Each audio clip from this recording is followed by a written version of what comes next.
requirement para makakuha ka ng passport papunta sa langit. Yes, so, napakahalaga na maunawaan natin. Ngayong umaga po, pag hindi pa po yung gaano naunawaan ng ating gagawin, hindi po kayo pwede po natin ipag-iban. Kasi next year, kung na tayo ng water baptism, ang mahalaga po maunawaan natin ang ating ginagawa. Kasi kung alam natin, ay magagawa natin ng sama. At yun po yung kailangan ng Panginoon sa atin. Sabi ko kayo na napakahalaga po ito ang ating ginagawa. Dahil ito po yung ating pakunang hakbang para pagpalain tayo ng Panginoon. Tanda po natin pagkatapos natin ng water baptism ng umaga. Maraming makakaranas tayo ng pagsubok at makakatanggap tayo ng pagpasala. Pero mananatili po tayo sa aral at turo ng ating Panginoon. Let's go. Pag tayo magsimula, tayo po yung nakalaw. Mawag tayo sa Panginoon pag nasa Elistia na tayo na. Ulitin natin ng Steve. Praise God. Hallelujah.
Ito po yung araw na pinagagawa ng Panginoon sa aming buhay.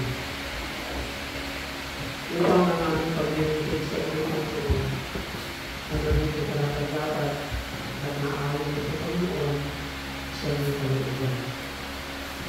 Dalahin ko po Panginoon sa oras nito na isama niyo sa amin aming banal na Espiritu upang patunayan at pagpapakita Panginoon ng iyong dakilang pag-ibig at pagpahinga sa aming buhay. Salamat po. Sumasang-ayon po kami Panginoon ng iyong pagpili sa araw na ito. Ay ito po Panginoon ng isang hakbang, patuloy po Panginoon sa isang kaganatan at pamumuhay bilang isang tunay na Kristiyano. Salamat po Panginoon. Pagpalain po ninyo ang bawat isa sa amin. Pag-unahan po ninyo Panginoon ang anong gagawin sa umaga nito. Dahil ito po Panginoon ay ginawa namin na ito po ninyo pinakamalawag ng Diyos. Ang paano kami pag-isimuhan namin ng mga alaga sa pangalan ng mga anak ng Espiritu Santo at turuan sa inyo sa mga pinagdito. Salamat po sa great creation ang binigay po ninyo sa amin sa araw na ito. Pagpapuri ka namin ang hagagat nyo. Ito po ang aking pangalan sa salamat at pagpapuri sa pangalan ng Jesus. Amen. Wala po tayo. Praise God. May mga ilang bagay na po ang dapat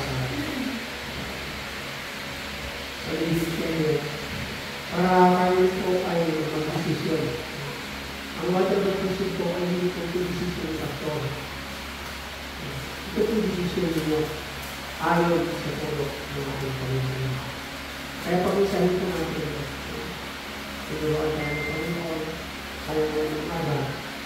Kaya ito po, buo ng desisyon na pagkakaroon tayo. Iwahanap tayo sa ating desisyon. Praise God. Ang tanong ay ito. Pastor, kung pagkakaroon mga tao na nauna sa atin, sila ba yung water baptism? Water baptism ay mga tao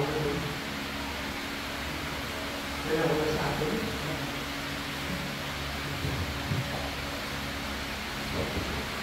Para lang maniwala sa atin ang water baptism. Sa 2 Peter, muna ako sa atin si Lulong Noah. Kilala niyo ba si Noah? Pagkabayan na yun eh. Kasi kapag nagpagasa ka ng Bible, lagi mo kasama si Noah. Dito po sa 2 Peter,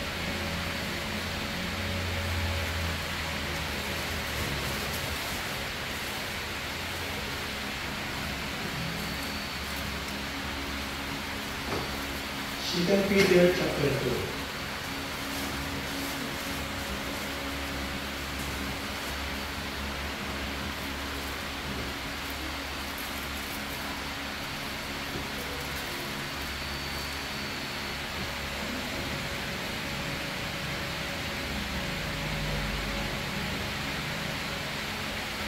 Kalawang Pedro, nandiyan po kayo?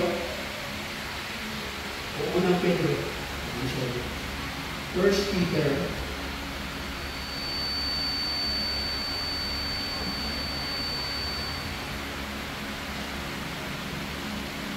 chapter 2 verse 20.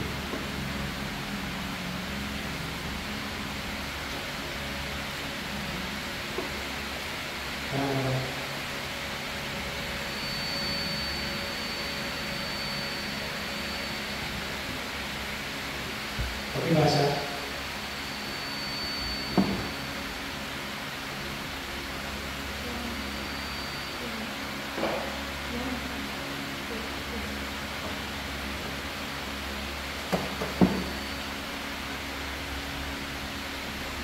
first year. Kaya ito wala ko nito.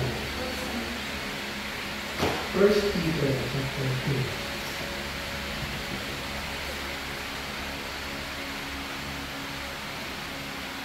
Dali lang.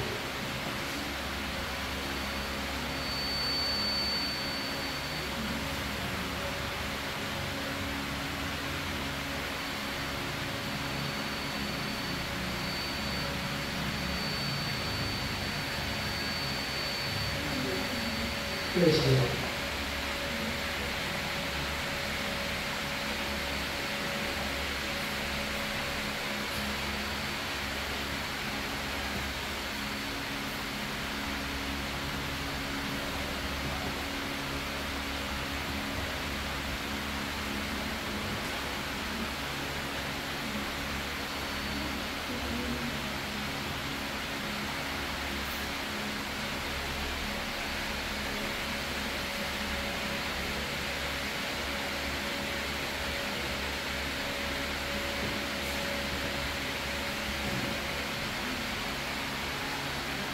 Okay.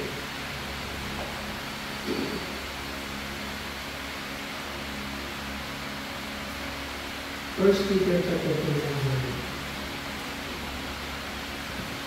verse 8.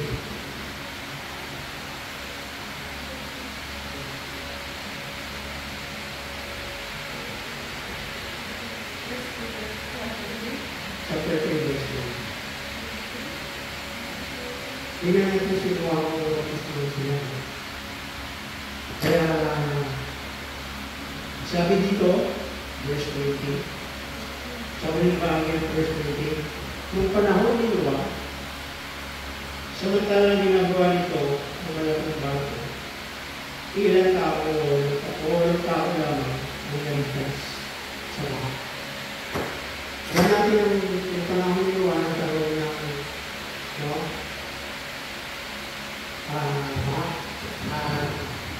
inunaw ng Panginoon ang sanlibutan sa pamamagitan ng COVID.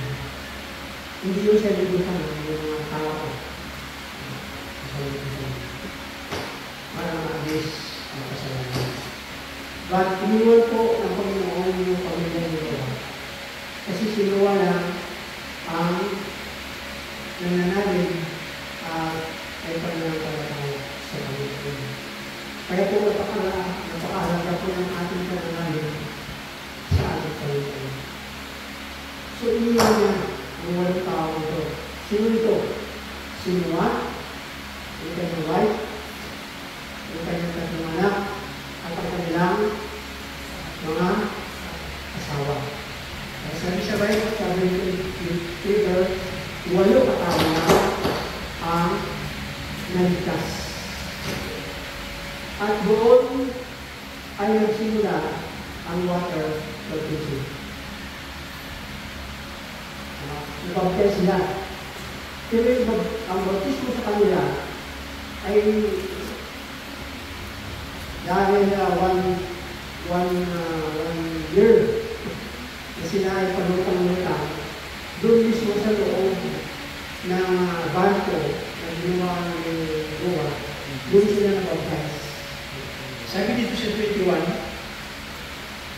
ang tubig ay larawan ng bautismo na liligtas sa inyong.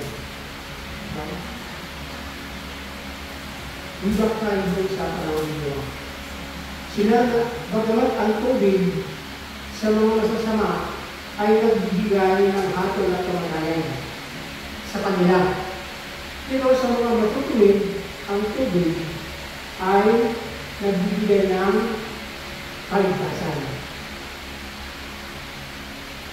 Nakuha niyo. Naintindihan mo. Sabi dito sa 21, ang tubig ay larawan ng bautismo na biniligtas sa atin. Mamaya tayo po ay bautisman dito. Ito yung pasimula na matanggap natin ang kaligtasan galing sa Panginoon through water baptism. Noong pa nga ng water baptism, iba ka lang yung pamamaraan ng Diyos Kasi yung panahon yun, hindi lang ilang tao lang ang nangyayas. Yung sa panahon natin ngayon, halos lahat, dito lahat kailangan. So, sabi niya, ang bautismo ay hindi paglinis ng dumi ng katawan. Di ba kami yan? Ito tayo dyan, isip natin, ay maliligo ako. Para tayo yung dumi.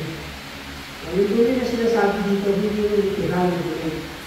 Kundi ang ating kasalanan.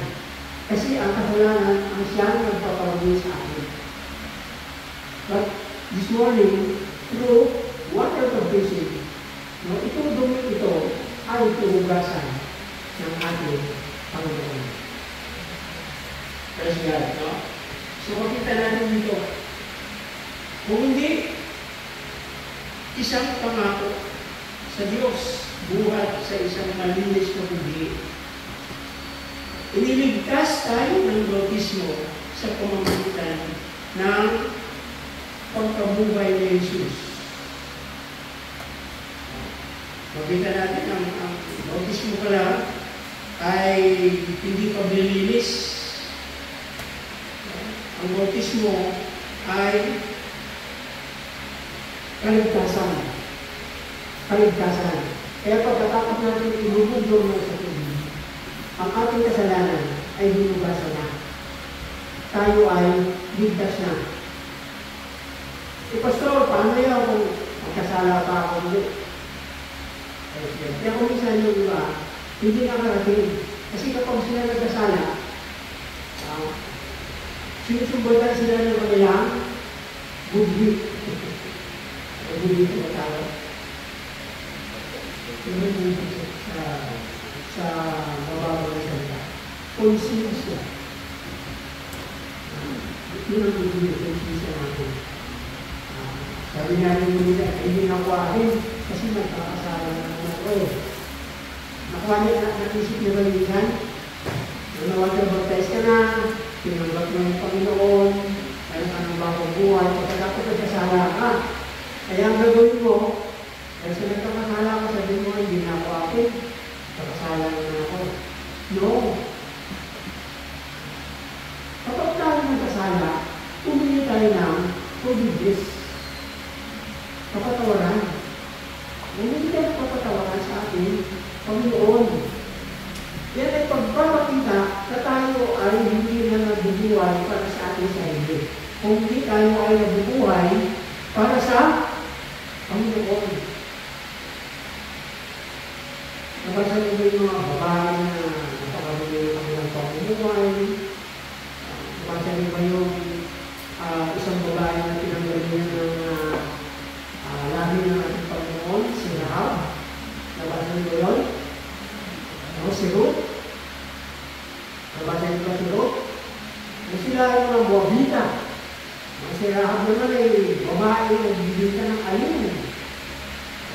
Masamang babae. Pero ginamit sila ng Panginoon. Kasi nagkakasala sila. Katulad natin, nagkakasala tayo. Pero kung dumating ang araw na tayo magkasala, hindi tayo ng tawag. Bumalik tayo sa Panginoon. Ibig sabihin sa tanda sa atin, wala na tama. Tama. Dahil sa tanda siya, dudukan tayo para lumalik sa Panginoon. So, ang bautismo sabi niya, ay pagliligtas sa atin. Kung hindi tayo mabautismohan, parang walang kaligtasan. Ay, huwag na natin pala nila. Naalala niyo ba yung dalawang magnanakaw? Sa kanan, sa kaliwa, si Istas at Barabas. May pangalan pa. Sabi na sa kanan, tama ba? Sabi na sa kanan,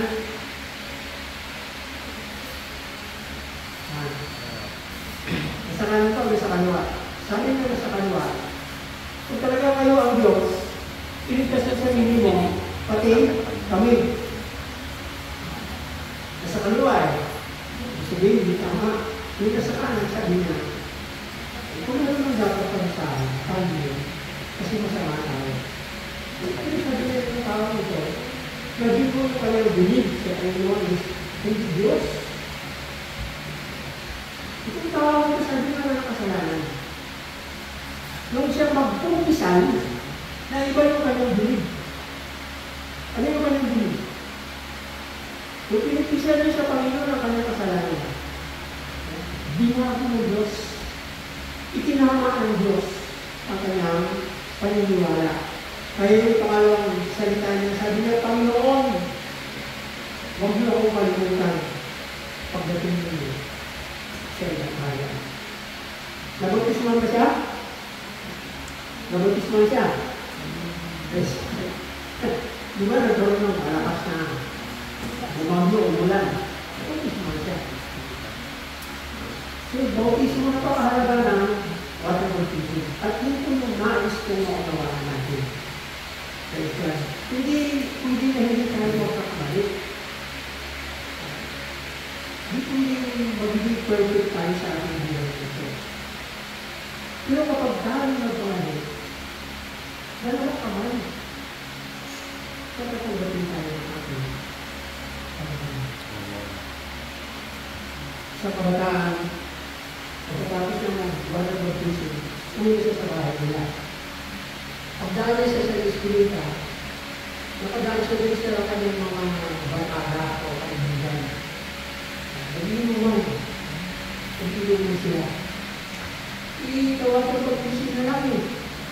Sa madaling sabi, yung pag-aano nayaya sa ulo. Oy, kaibigan, ano ka na pala ngayon na? Water baptized ka na. Hindi bang pagbigyan mo kami? Isang-isip lang. Ayos yan. So, madaling sabi, dahil kulang pa. Bigyan mo yun. Yung isang-isa, yung konti, nagagdagan ng konti, nagagdagan ko ng konti, ay naging konti na. Pero kung ba, pag-gising niya sa umaga, ay nakagdagan ko siya, nag-gising siya. Nagpupunsin siya. Hindi siya nabuhay. Pero alam niyo din yung mga nakabalaan ko, lumuhod siya sa Panginoon. At Panginoon ko kaya mo ang kamalak. Habang nagawa ko yung naramdaman niya, magkapagawin ng Holy Spirit. Kaya nga binibigay sa atin ng Panginoon ng Holy Spirit para yun yung magdadala sa atin. Magbibigay sa atin na pag-nalala natin sa Panginoon. Huwag natin isipin na ba? Kapag tayo gawa yung hindi na tayo ng pagkakalaman. Gawa niyo sa panasyan. Pag-nililang niyo sa panasyan sa atin. Kapag nagkamali tayo, luhod. Repent. Manalangin. Takot tayo ng Panginoon. Sabi niya kung ano yung agwat ng langit sa lupa. Ganyan yung kanyang pagmamahal sa atin. Kung ano yung lalim ng dagat. Kung ano yung lalim ng kaluran sa silangan. Ganyan ang pagmamahal ng Diyos sa atin. At tanggapin tayo ng Panginoon. Kaya isa rin, maraming mga tao yan. Sa Marikana, yung Maria Magdalena, sila yung mga magnanakaw. Tinanggap sila ng Panginoon at sila yung ginamit ng Panginoon para kapanayan.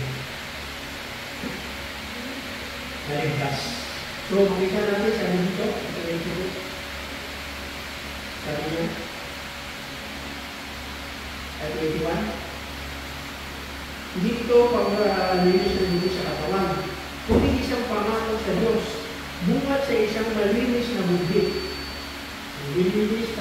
Lilinis kayo ng bautismo sa pamamagitan ng muling pagkabuhay ni Kristo. Kaya nga muling ito pagbuhay dahil tatanggapin tayo ng ating Panginoon. Ngayon, lulubog tayo dyan. Ibig sabihin, pagbugaan natin, yun yung ating kamatayan. Pag-aawa natin, yun yung ating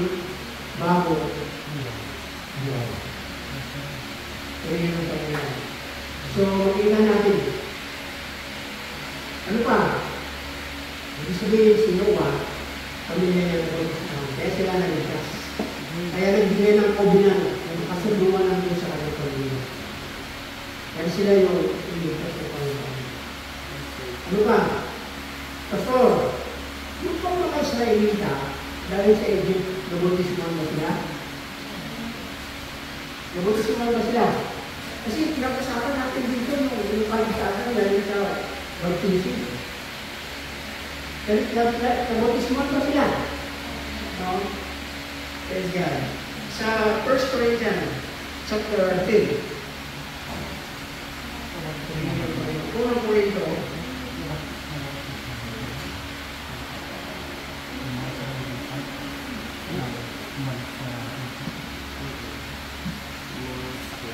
verse 1. Sabi dito, nakita niyo, mga kapatid, kaya kung malaman ninyo ang nangyayari sa ating mga lingkod noong panahon ng Diyos. Nabanggit dito ni Pablo yung time ni Moses. Na sila ay tumawid sa dagat. Silang lahat ay naliliman ng ulap sa kanilang paglalakbay at sa pagtawid sa dagat ng ulap. Sa ngayon, nabautismuhan silang lahat sa ulap at sa dagat bilang tagasunod ni Moses. Nabaptize ba sila? Ano yung nabaptize sa kanila?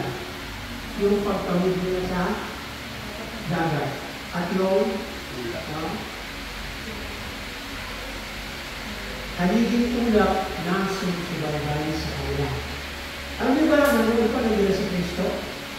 At yung haliging ulap na ito ay si Kristo? Basahin natin sa verse 2. Sa gayon, nabautismuhan sila lahat sa ulap at sa dagat bilang tagasunod ni Moses. Verse 3. Kumain silang lahat sa isang pagkain spiritual at uminom din sa isang inumin spiritual sapagkat silang lahat sa kanya at uminom din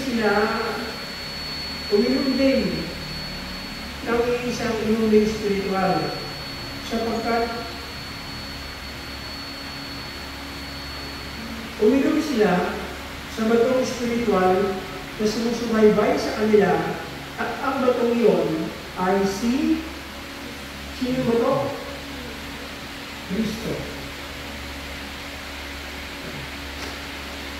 So, sino yung ulap? Yung spirit. Yung bato, noon pa, si Kristo ay nandito na para bautismuhan ang mga Israelita. So, napakahalaga ng bautismo. Water baptism, napakahalaga.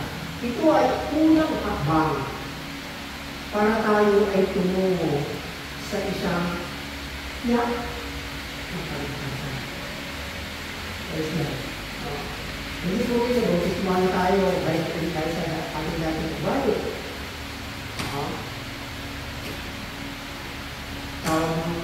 Panahon namin BCO. Ano yung BCO? Balik sa dating ugali. So, napakahalaga ng water baptism.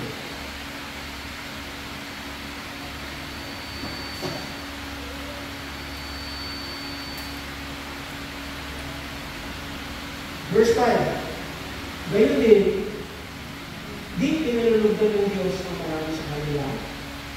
Kaya sila ay isa-isang namatay sa ilang. Bautismuhan na sila. Kasama na nila ang Holy Spirit. Binautismuhan sila ng ating Panginoon. Pero hindi pa nila kilala ang Panginoon. At pagkatapos kanilang mga bautismuhan, ano nangyari sa kanila? Sabi ni Pablo, isa-isa sila namatay sa ilang. Kasi hindi nila pinahalagahan ang bautismo.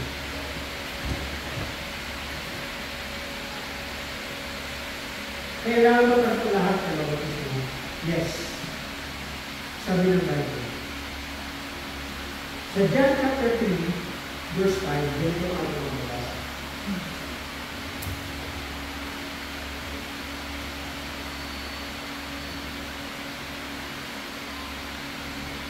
John chapter 3, verse 5. Sagot ni Jesus, pagkatandaan mo, maliban ng isang tao pinanganak sa pamamagitan ng tubig at espiritu, hindi siya makakapasok sa kaharian ng langit. Sabi niya kay Nicodemo, pagkatandaan mo, maliban ng isang tao ay panganak sa espiritu at sa tubig, ay hindi siya pagkaharian ng Diyos. Kaya kapag tayo ay hindi ko nabautismo ng tubig at espiritu, hindi natin maunawaan ang nais ng Diyos sa ating buhay. Sino ba sila mo din? Siya ay parang leader ng bansa ng Israel. Itinagalang, kilala, ng espiritu. Pero may mga bagay sa na hindi nalaman. Dahil nakukonsinsa siya, isang gabi, pumunta siya kay Jesus at nagtanong. Nagtanong siya, at ito ang direct na sinabi sa kanyang pagkakas. Verse 5. Maliban na hindi ka ipanganak ang isang tao sa tubig at espiritu, ay hindi siya kabahagi ng Diyos.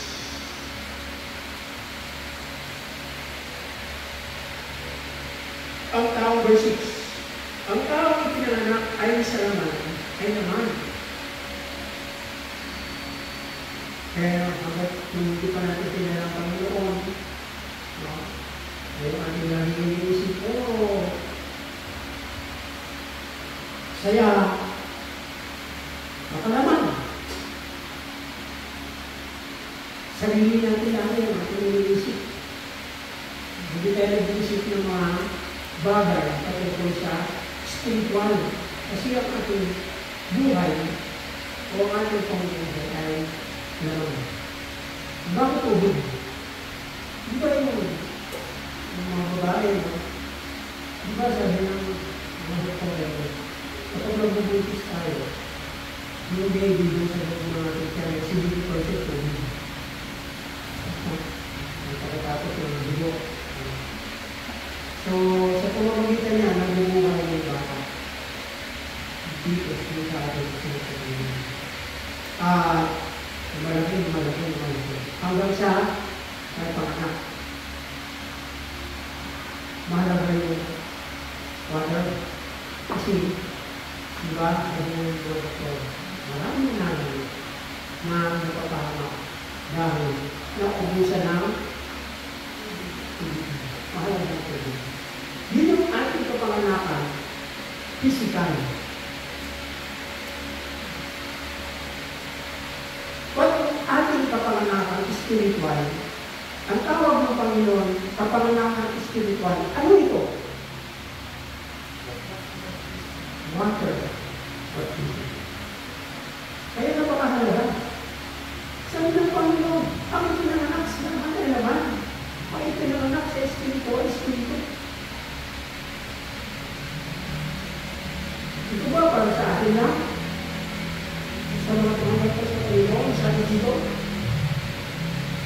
verse 6 o verse 7. Ayan, huwag ka magtaka sa sinasabi ko sa iyo. Lahat, ay tandaan niyo ito mabuti. Pagdating ng araw, na kayo naman ay mga leader, mga nagtuturo, kayo na rin ang pagpapautismo sa mga Kristiyano sa susunod sa inyo. Kasi sabi dito lahat eh. Pag sinasabi lahat, Ano po, lahat tayo mayroong responsibilidad, pananagutan, na dapat gawin para sa Panginoon. Yun yung dahilan kung bakit tayo ay tinawag na Diyos. Kailangan lahat. Bakit hindi ginawa ng ito? Bakit hindi ginawa ng ito? Bahala na siya. Pero salamat sa Diyos dahil inabot tayo ng maging panahon at ang maging panahon, tinuruan tayo kung ano ang nararapat natin gawin para tayo ay masakot ng kahit ang Diyos. Gawin natin. Mula doon, kinuha ang sa mga kadasin ng Moses, lahat sila nag-bautis na. Sabi ni Peter, chapter 1, verse 3, ang bautis nyo sa tubig ay hindi yan pag-ugas ng ating dumi sa katawan. Hindi ito ay isang pangako. Sabi na tayo dito sa verse 8, kinayin mo dito. Mamaya ito yung maramdaman ninyo, kaya tinatawagan ko sa inyo. Umiinit ang hangin, kung saan yan ito nais. At marinig mo ang ulo nito. Ngunit hindi mo alam kung saan ito nanggagaling. At kung saan pupunta. Gayon din naman ang bawat ipinanganak sa Espiritu. Pagkatapos ng ating water baptism, may kakaiba kayong pakiramdam. Ito ay pagkilos ng Holy Spirit sa inyong mga buhay. Parang hindi tigil sa inyo, nagagalat kayo. Kasi, diba, sa ang ginamit dito ng Panginoon na katotohanan para malaman natin tayo kung ay hangin. Hangin. Umilig ang hangin kung saan na ibig. Hindi natin alam, hindi natin nakikita, pero nararamdaman natin. Ganyan sabi niya ang lahat na tinala sa Espiritu. At pagkatapos natin kung sa tubig, bababa ang Holy Spirit sa mga ninyo, sa mga sabihin ninyo, sa katawan ninyo. At ito ang magbibigay sa inyo ng bukas sa pagkakaunawa patungkol sa salita ng Panginoon. Praise God. Water baptism Panginoon. Ang ganda ito. At ngayon, kung hindi na wala ng kapag, hindi ibig sabihin ng kapag mas na ako. Pero sayang, muna gabi matutulog tayo. Hindi na rin alam kung mag-ibisip ko tayo bukas. Sabihin mo na, kasi gumagawa naman ako mabuti. Hindi yan sinabi sa Bible. Kapag gumawa ng mabuti, maligtas ka. Kailangan, sundin mo ang proseso. Kapag gumanaan ng ating Panginoon. Ganito. Tandaan natin, ang water baptism, ito ay katiyakan. Katiyakan ito. Hakbang na ginagawa natin para patuloy tayo pagpalaan ng ating Panginoon. Huwag natin sayawin. Amen? Praise God. 1 Corinthians 5, dito, sabi ko. Kaya nga, ang sino man pagkipag-isa sa Panginoon, ay isa na bagong nilawa. Wala nang dati at meron ito. Bawang bago. Pauna ko sa inyo, nalakad tayo, hindi maaaring hindi tayo makalingon. At sa pamamagitan ng ating paglingon, nakasara tayo. Magtuloy na ako. Tuloy. Lagi mo humingi ang Panginoon. Lagi ka lumapit sa Panginoon.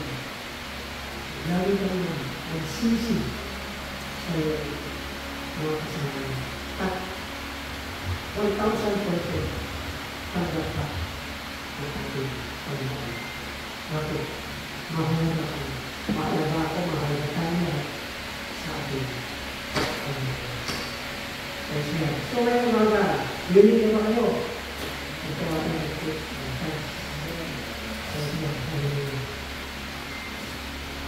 Bago tayo dumako na, ano yung nagawin natin? Mataas eh. Butuan. Kaya po dito isa, nagawain mo natin yung okay katuloy para mataas. Tapos hindi sa para sa makahindi natin makabawin kasi patong tayo sa upuan at hindi pa tayo sa kabila.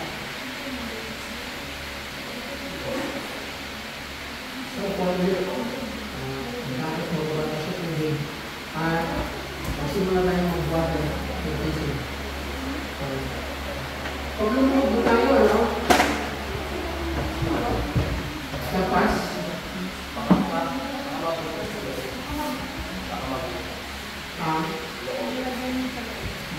Ano ba yan?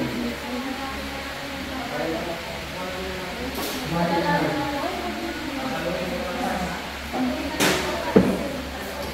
Tulungan na lang. Magbutas pa yan? Hindi naman matulog yan eh. Magbutas na yan pagbutas.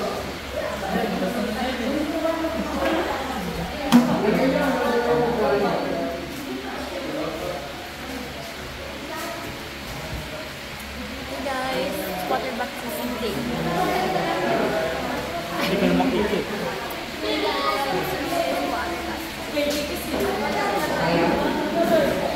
Okay, balik mo tayo. Balik mo tayo dito.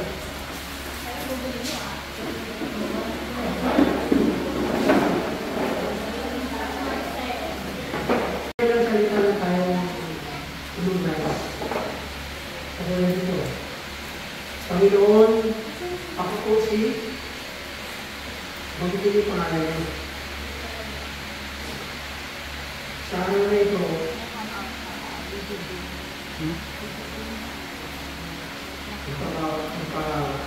nagpabautismo ako sa tubig, bilang tanda, Wala sa ito. ng ating pagsisisi at pagtanggap sa iyo. Amen. Kaya, Palit din. Panginoon, ako po sa pagkabigo. Gusto ako sa araw ito, bilang tanda ng ating pagsisisi at pagtanggap sa iyo. Sila ko na tumama. Amen. Ayos na?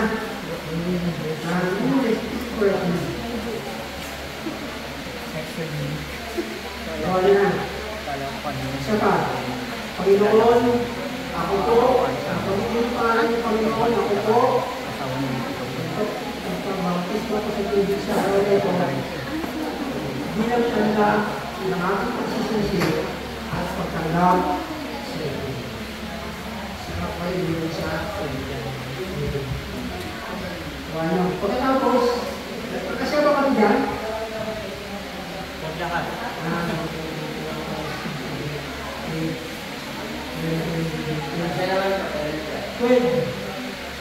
No? Kasi baka may third yan? Isa? O kasi pagkatapos ng mga baptism, pag-prepare tayo, tapos pag-prepare tayo ng video. Sige, let's go. Sige. Kanta ulit na sa Panginoon. Kasi si...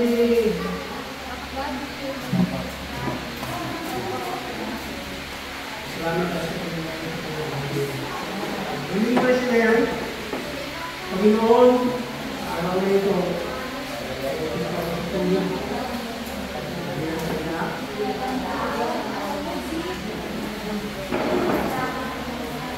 Ang pagsisisi at pagkakarap sa iyo.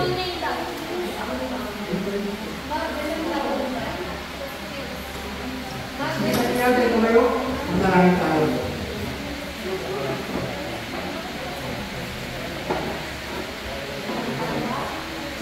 Bilang tanda ng aking pagkakarap sa iyo, ang dami pagsisisi at pagkakarap sa iyo.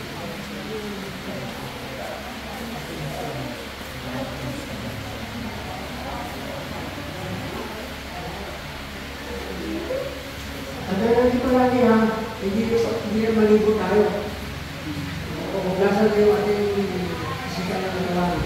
Yan yung pangako natin sa Panginoon. Pangako natin, kubinan natin sa Diyos.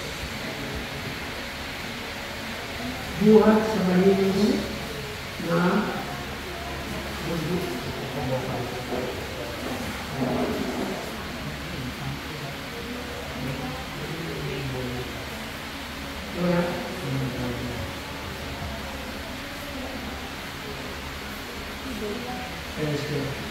mundo.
verse 15.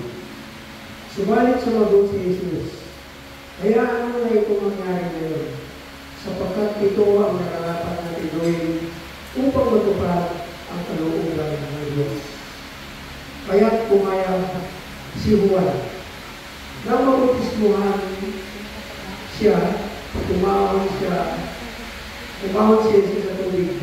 Biglang nabuksan ang langit at nakita ni Jesus ang Espiritu ng Diyos na bumaba na parang isang kalapati at lumapit sa kanya. At nagsabi, mula sa langit, ang nagsabi, ito ang minamahal kong anak na lubos ko pinalulugan. Praise God. Hindi ko kami yung sinasabi ko. No? Pagkatapos, babang tayo, Holy Spirit tinubad niya. Anong pagbabago na naramdaman kayo sa Holy Spirit? Yan ay sign na tinanggap ninyo ang Holy Spirit through water. So, bigyan ko po kayo ng mga 3 minutes. Upo muna kayo. 3 minutes na. Alalahanin ninyo ang ating mga ulit na ginagawa ninyo. Ipisan natin sa Diyos. Sabihin natin sa Kanya. Bago tayo makakala. Okay ba? Sa Diyos. Okay ba yun sa sarili nyo? Kayo na nakakaalam mo. Huwag ka natin sa nakaalam mo. Ito kasalanan nyo. Isipin mo kung ano yung mga nagawa mo. Pagkakamaliin, pagkakulang, kasalanan. Isipin mo yun. Ito kasama sa Diyos. Narinig ka ng Panginoon. Tandaan mo.